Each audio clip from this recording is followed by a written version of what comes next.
As we continue through the brakes of the nervous system, meaning helping ourselves slow down, one of my favorite ways to do that, beyond just the extension of the exhale, and as you think about this with other breath works that we didn't teach here, or maybe you find on the internet, you'll probably start noticing that a lot of the regulation and calming breath works tend to have a longer exhale than inhale. We'll get into the balance breathing more with the steering here after this video. And one of the things that you may have feel, I know that I get something called hot boredom. And hot boredom means when I get uncomfortable, bored, disconnected, impatient, my body doesn't feel cold, it feels like hot, like I need to move, I want to get out of my chair. And to me, on a physiological level, this is actually a mobilization of energy in our body. If we come back to the waking versus resting, I have a lot of waking energy or sympathetic activation. This is at a cellular level, our somatic cells, our blood flow, our heart rate, even our neurochemical cocktail shifts to more of that cortisol, noradrenaline type experience. Now, it's really important that if we have that mobilization of energy, that we have a place to move it. And there's great stuff like exercising, being outdoors, working out, etc. However, there's great stuff. All those are really helpful at moving that energy, but it's not all the time that we can go and do a burpee or take a lap. You know, if you're in school or at work or on an airplane or in a car, we might not have the luxury of going for a run or doing push-ups or doing something that gets our energy out, like maybe skiing or biking. So this next strategy has been one that's been truly pivotal for me when I get frustrated, angry, overactivated, and I really feel it in my body like there's just too much energy. And it's something I call tension and release. There's a variety of different ways to do this, but we're going to start with that basic idea of how do I feel right now, noticing our breath, checking in with our body, checking in with places that are tense. For myself, I notice I hold a lot of tensions in my quads. I can brace my stomach a lot. I hold tension in my shoulders and I hold tension in my jaw and forehead.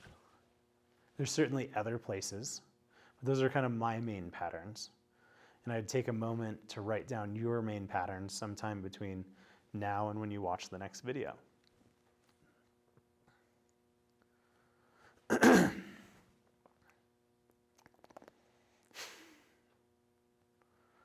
So this breath pattern is going to also incorporate a movement pattern.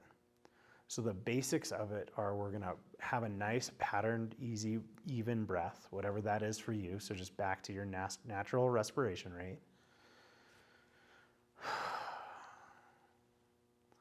As we're breathing, on a nice, good inhale, you're going to hold, and you can do this two ways, either contracting, say, a single muscle group like a hand, and then holding it while you hold your breath, and then on an exhale, releasing it.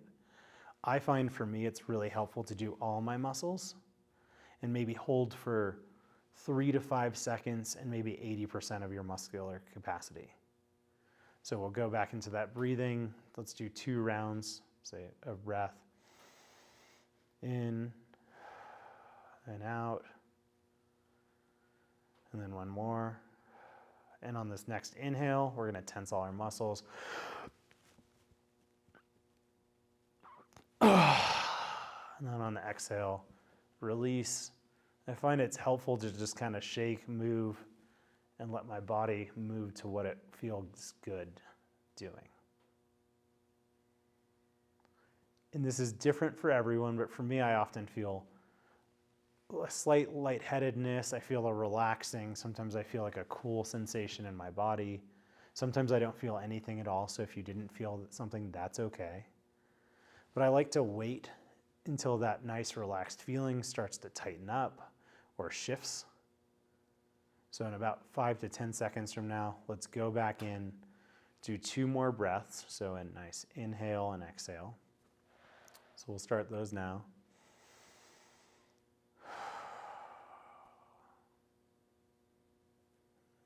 and exhale. And on this next inhale, we're going to hold again for about 5 seconds.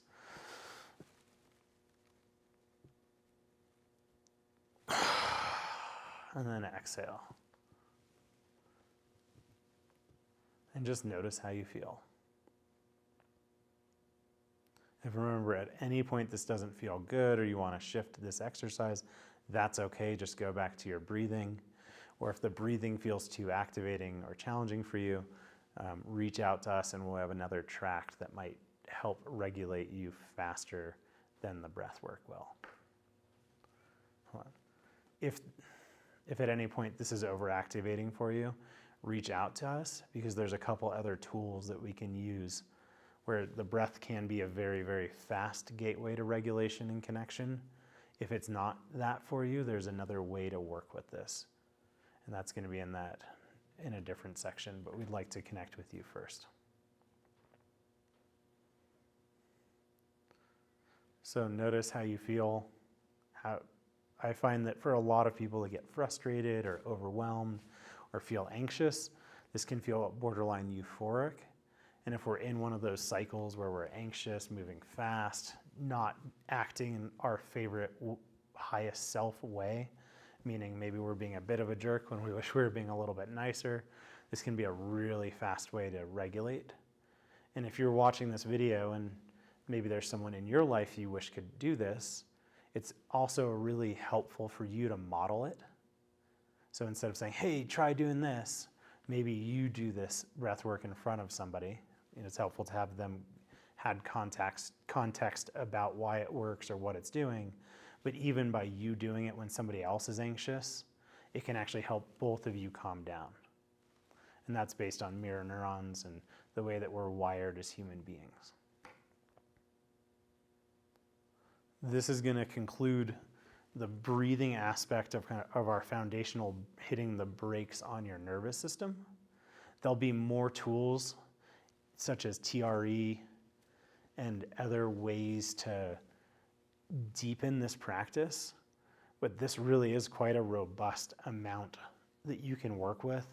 And I'd suggest spending the next 5 to 7 days working through these exercises and seeing what does and doesn't work. And from there, we can help guide you into what might be another practice.